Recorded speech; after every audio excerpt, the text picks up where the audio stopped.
Aloha and welcome to Connection to the Cosmos with your host, me, Dr. Lisa Thompson, where I have out-of-this-world conversations with extraordinary people. Today, I'm really excited to have my guest, Megan Mary, on. We're going to bring her on in just a moment. But first, a couple of announcements. If you have not had the opportunity yet to grab my free 20-minute meditative journey to meet your galactic family and guides, make sure you do that on my website, mysticmanta.com or drlisajthompson.com. Also, for those of you in the healing field who want to add on to the work that you do or really enhance what you already do, I am teaching my Galactic Ascension Channel certification program February 22nd and 23rd of next year.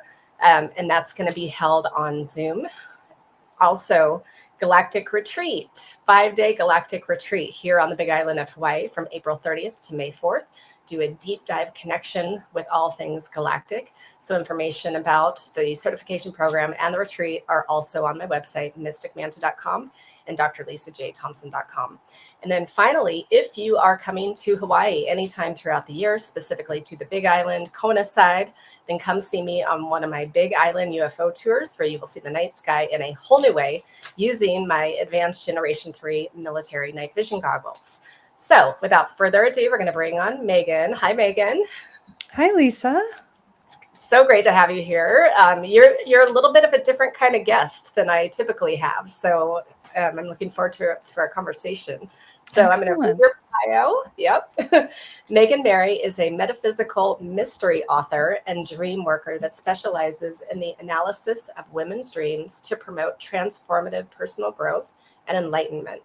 Founder of Women's Dream Analysis and the Women's Dream Enlightenment podcast, she is an intuitive, introvert, and mystic.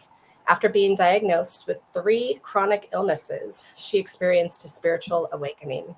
She now works with women all over the world, offering dream interpretation, transformative journeys, and enlightened guidance.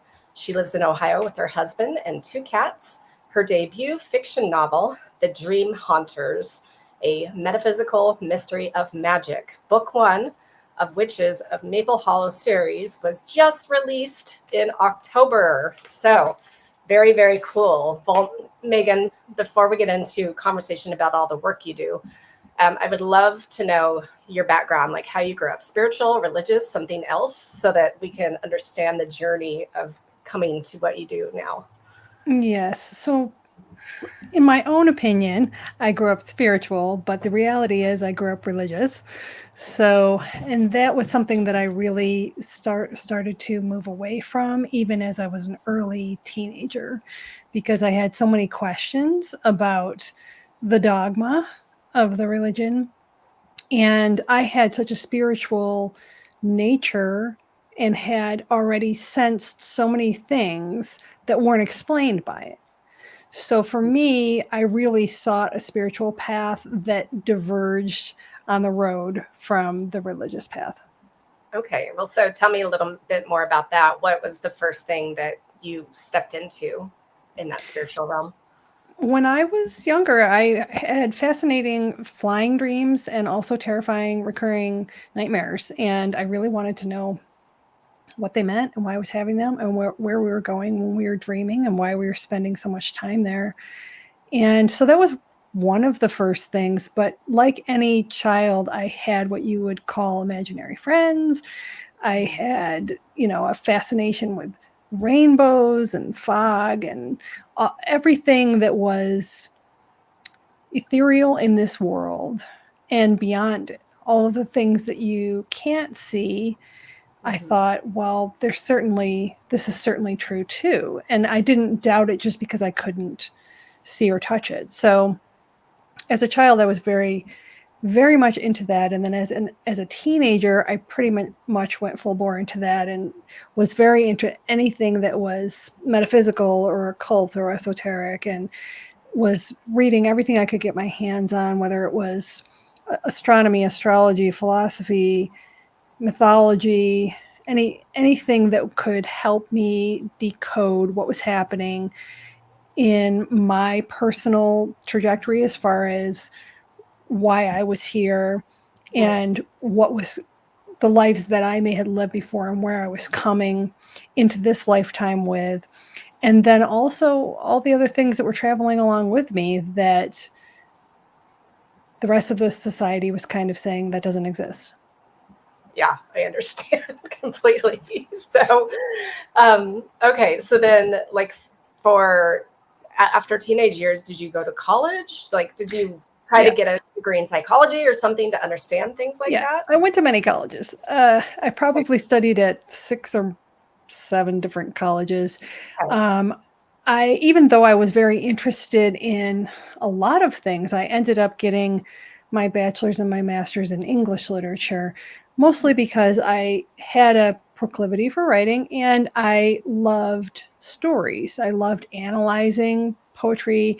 One of my specialties was in British medieval literature because I was really drawn to my genealogical past and wanted to know what that was all about and where I came from. So British literature was a really big draw for me. And as time went on, I studied a lot of other things. So I'm actually right now enrolled in a metaphysical sciences program and just beginning down that path that it will eventually become a PhD in metaphysical sciences. So I've really gone all the way around. I did study psychology and philosophy and astronomy and all of those things formally at the academic level, but I also did a lot of my own research, of course, that are things that are not taught in the accredited academic arena. So Okay. Well, so tell me a little more about the chronic illnesses and what led to the spiritual awakening. mhm. Yes. So initially, I was basically just suffering with one, and then ended up finding out that I had two others within a short span of time, and that compounded into a lot of medical symptoms that challenged me beyond my normal realm of existence. So I had autoimmune, which is also very much something that affects women more than men, and then found out I had chronic Lyme disease, ended up having to have dual eye surgery, and before that also had interstitial cystitis all along. So a lot of conditions that affect women in particular.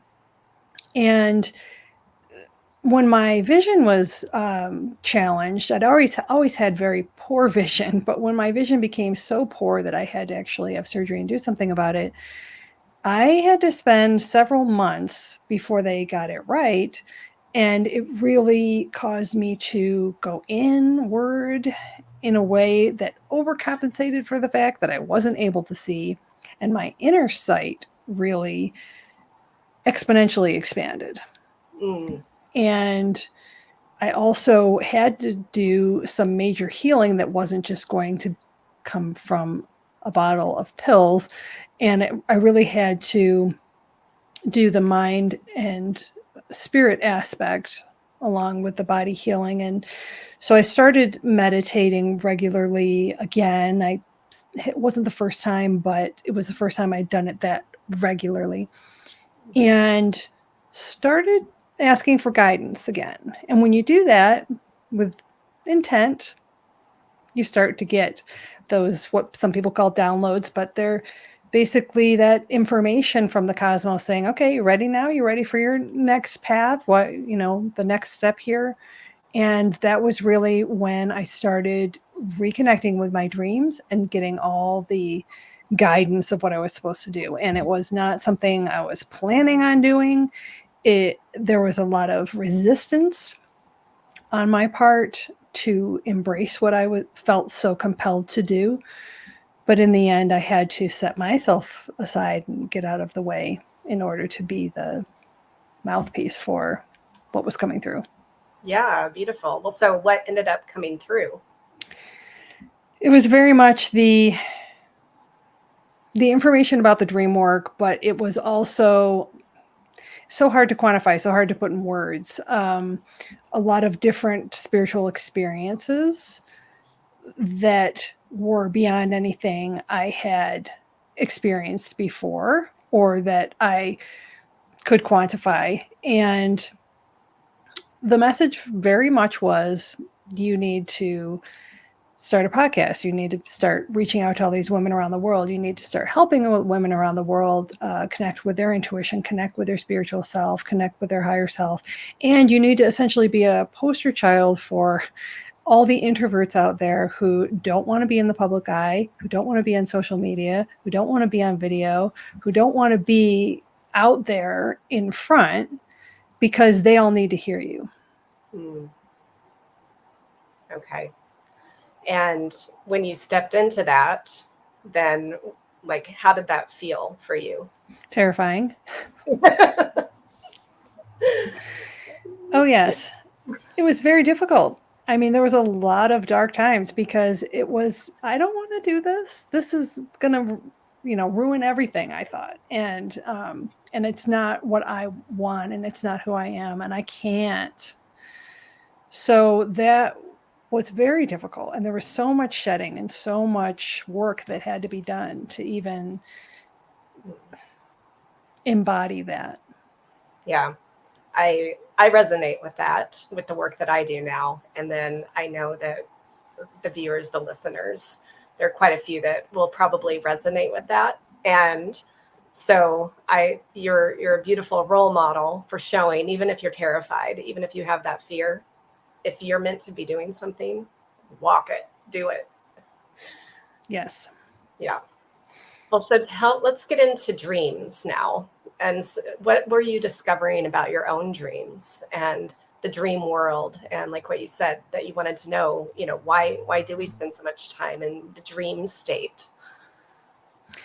Yes. So when I started paying attention to them, I started just getting all these prophetic stories, different people coming in, different animals coming in, different messages, that I was, okay, I gotta write this down. This is really profound. This is not just, I went to the store and I can't find my phone. This is, really epic stuff here. And that's also at the same time that I started writing my book again.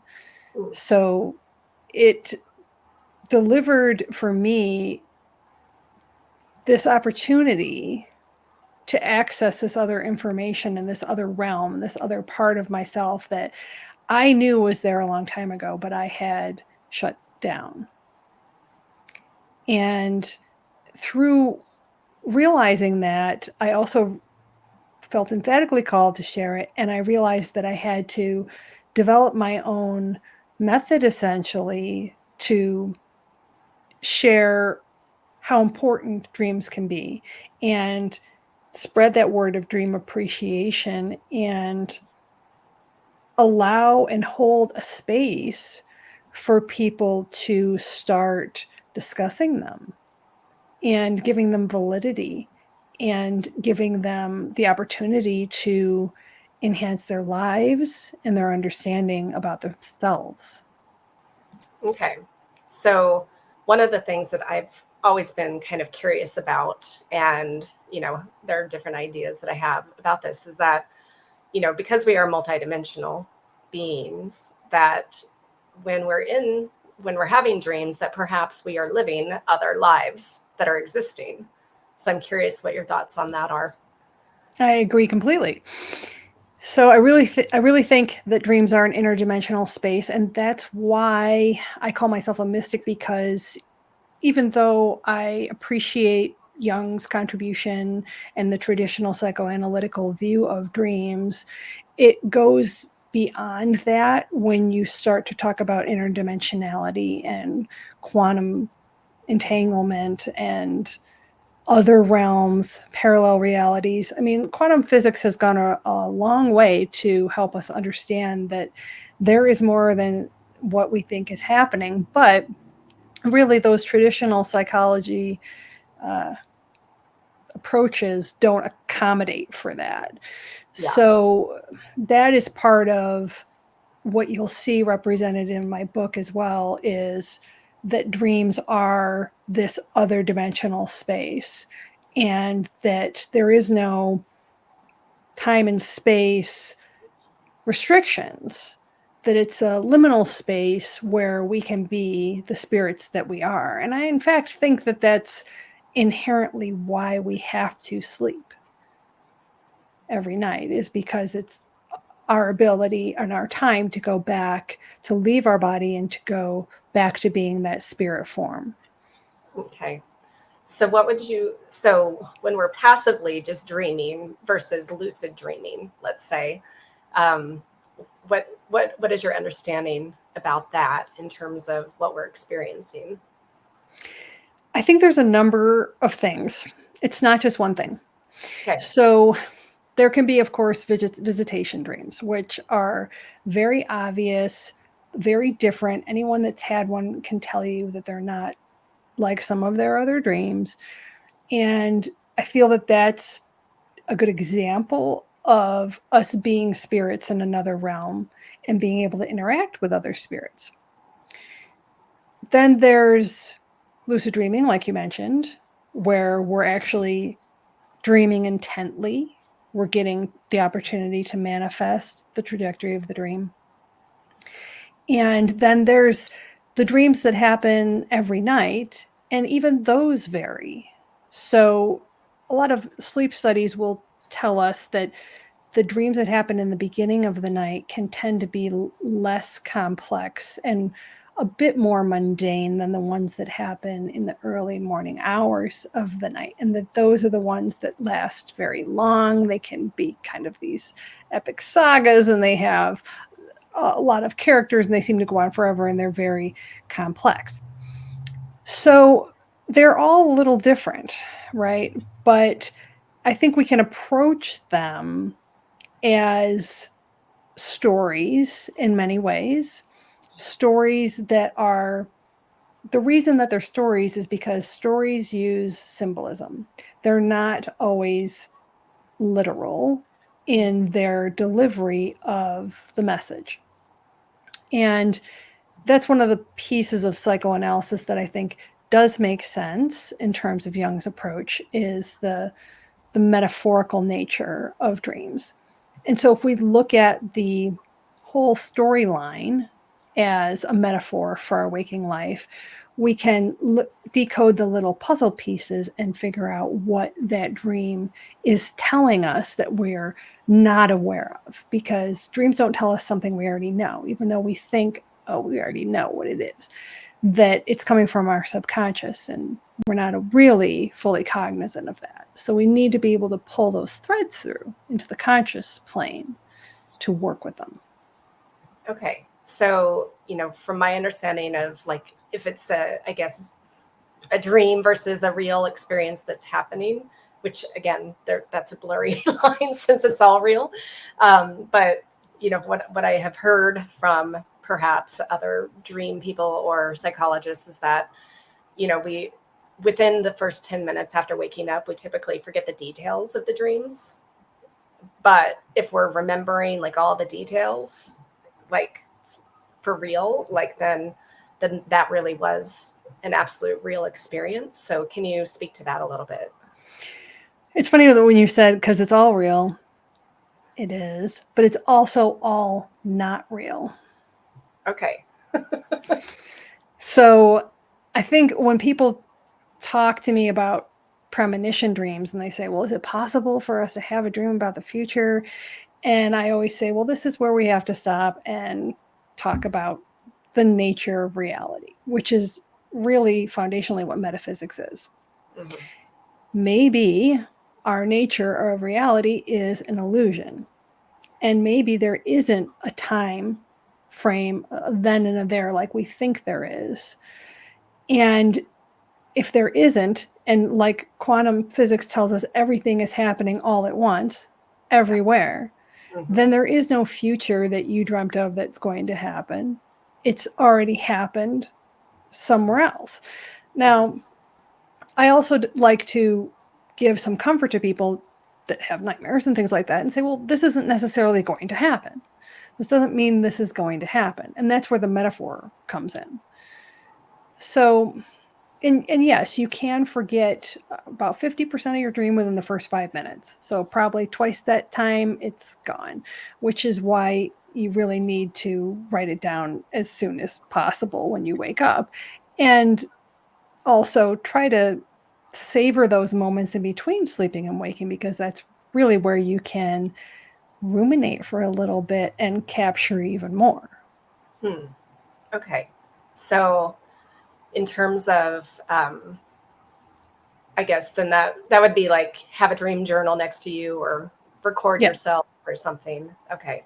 Yes. Now, what about dreams that are recurring? Like for me, there are a couple dreams over the last year that I have had where I've had it multiple times, and two very specific ones. One where, there are just massive spacecraft just all over the sky, and I'm like kind of running. I'm either running towards or away from something. But then I have this other one where there are all these sharks in the water. And I'm not afraid of sharks. I'm a former shark biologist. But the sharks, like it's like shark soup in the water. And so, and all different kinds. And so, why would I be having those recurring dreams? Why would they keep popping up? Okay, so there's a couple things there that I want to talk about. The first thing is that the reason you have a recurring dream is because you're not getting the message from the subconscious. So the subconscious is going to keep trying to give you that same message in a slightly different variant. So one of the ways to find out what that is to start recording the dreams. And each time you get that dream again, you write down, okay, it was that dream again, but what was the same from the other times I had it, and what made it different? And you start to look at the commonalities and the differences of those dreams, in addition to decoding it to figure out, okay, what is it really trying to tell me? Why am I having this dream again? The other thing I want to point out about the one that you shared, or one of the ones that you shared, is this is a perfect example of why you can't apply a universal meaning to everyone's dream. You say, oh, I had a dream where there's tons of sharks in the water. Full stop. Don't say what else you said. Other people might say, oh, that must have been terrifying. But what's the next thing you say? I'm not afraid of sharks. I used to be a shark biologist. So this is why this is a perfect example, because your dream is a compilation of different objects and experiences and metaphors from your life experience. So your life experience is going to be completely different from mine or someone else's. So someone else might be terrified of them and make an assumption. If you were to look up shark in a dictionary, right, it's going to say something ominous, and that might not be what your experience was. And so that's why I feel everyone's dream meaning is so unique to the dreamer, because your life experience is unique. Okay. Well, that's a very good way to put it. Yes. Because I do know a lot of people that are deathly terrified of sharks. And again, I don't have that same, interpretation. Right, right. Yeah. So it means something totally different to you. Yeah. Well, and since we're just on this whole dream thing, and then I want to talk about your book too, and the work that you do. So my last dream that I had this morning of waking up, there was like a scorpion and a centipede on the wall right next to me. And those are two things that we have here in Hawaii and that we have in my neighborhood. And there was a dead centipede yesterday on my bathroom floor. And last week, when I had my vanity changed out with my contractor, there was a dead scorpion under there. So, what would you say to that? Again, it's going to really be your interpretation. So for me, I could say, oh, well, I'm a Scorpio, which I am. So I'm immediately thinking, that represents my symbol, right? But that's not my experience. And you had a recent encounter, right? Okay. So you got to look at the situation of the dream. So you want to look at the objects, which could be the two insects. You want to look at the situation of the dream. You want to look at your emotions in the dream. How are you feeling when you see them? What action do you take? What do you do? Is there anyone else there? What do they do? And, so you're in the middle of doing this construction in your home. What's precipitated that? Does that have to do with change? Does that insect represent change because you saw that insect when you were changing out the vanity? So there's a lot of Okay. layers to that. Okay. Well, and that whole change thing, that resonates very strongly. And I know when big changes are coming, I start seeing 555 all the time, and that has been happening over the last month. So, Okay. Yes. Yeah. Okay, very interesting. Well, so in terms of how you work with people, how you work with women, can you share a little bit about that? And then I want to move to your book. Yes. So the way I currently work is in private session virtually. And so women will submit their dream to me when they book the session that is recorded from their dream journal. And then when we get in the session, we go over the dream from the beginning to the end. And then we talk about it in a bit more longer length than we just did, and help them to understand what the dream is trying to tell them. And whether they're working through a series of those sessions or they're doing my 90-day program where we're doing it a lot more often, it really gives you an opportunity to do that deep dive into yourself, to have that opportunity to have the dreams be the doorway to your intuition, your higher self. And it lets you raise your spiritual intelligence about your existence here, your understanding about who you think you are, your role in your life, the things that are happening in your life, and your daily exchanges. And it also creates a atmosphere of dream appreciation, so that you really start to understand that this can be part of your practice, that you can add on to your yoga or your meditation or your energy work or whatever else that you're doing in your journey. And at the end, I do what I call dream integration, which is, all right, you've figured this out and we've brought this to light and you realize that you have this opportunity or this work to do. Now what?